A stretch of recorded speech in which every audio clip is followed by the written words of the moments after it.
La France de demain sur Radio Classique. Bonjour Olivier Goulet. Bonjour à tous. Vous êtes le fondateur d'Elicit Plantes. Bienvenue. Alors on connaissait les biotech, parfois les agritech. Vous êtes une agri-biotech. Qu'est-ce que ça veut dire ? Eh bien, on est une biotech qui a destiné sa recherche en sciences pour développer des produits de l'agriculture. D'où vient l'idée de la société que vous avez fondée ? Les scientifiques sont aperçus il y a 40 ans que les plantes, quand elles sont en stress, surexpriment une molécule particulière qui s'appelle les phytostérols. Alors, c'est un petit peu compliqué, mais... Non, on vous suit. L'idée, c'est que ces molécules structurent la physiologie de la plante, modifient la plante quand la plante se trouve soumise à un stress. Par exemple, le manque d'eau.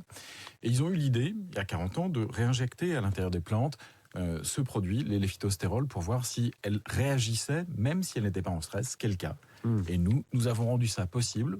Au lieu de injecter dans les plantes, à chaque plante, avec une seringue, nous, on arrive à pulvériser dans les champs et faire en sorte que la plante se prépare, tel un vaccin.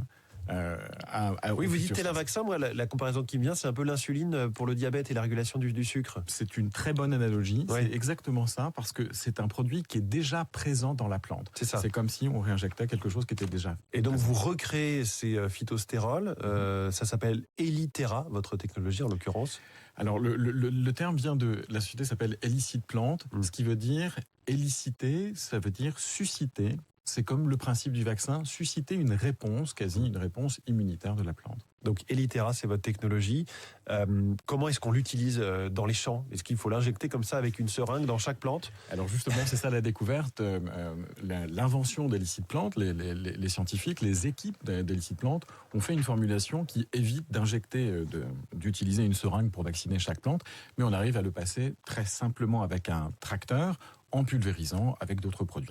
On peut le comparer donc à ce qu'on entend quand on parle de pesticides, intrants, produits phytosanitaires. Ça fait partie de cette famille-là ou pas ?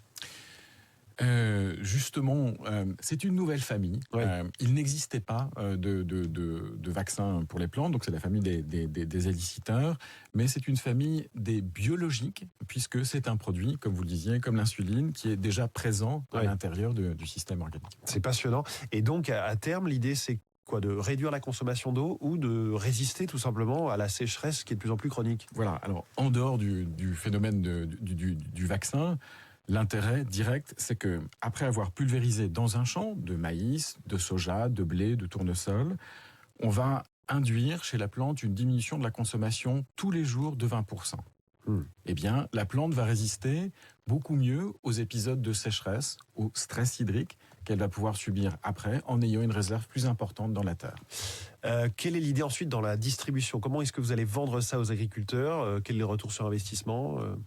Alors, le fait de pouvoir avoir une réserve d'eau plus importante, de 30% plus importante que le champ traité à côté, fait que à la fin, la plante se sera développée mieux, aura produit plus de grains, aura plus de rendement, et on est sur des rendements, par exemple, de maïs d'environ 1 tonne par hectare quand le maïs est en stress hydrique, et 1 tonne par hectare représentant entre 150 et 200 euros. Ça vous donne une idée du gain qui peut être fait par hectare, sachant que on va pouvoir avoir ici un retour sur investissement qui est à peu près entre 3 et 5, dépendant des conditions météo.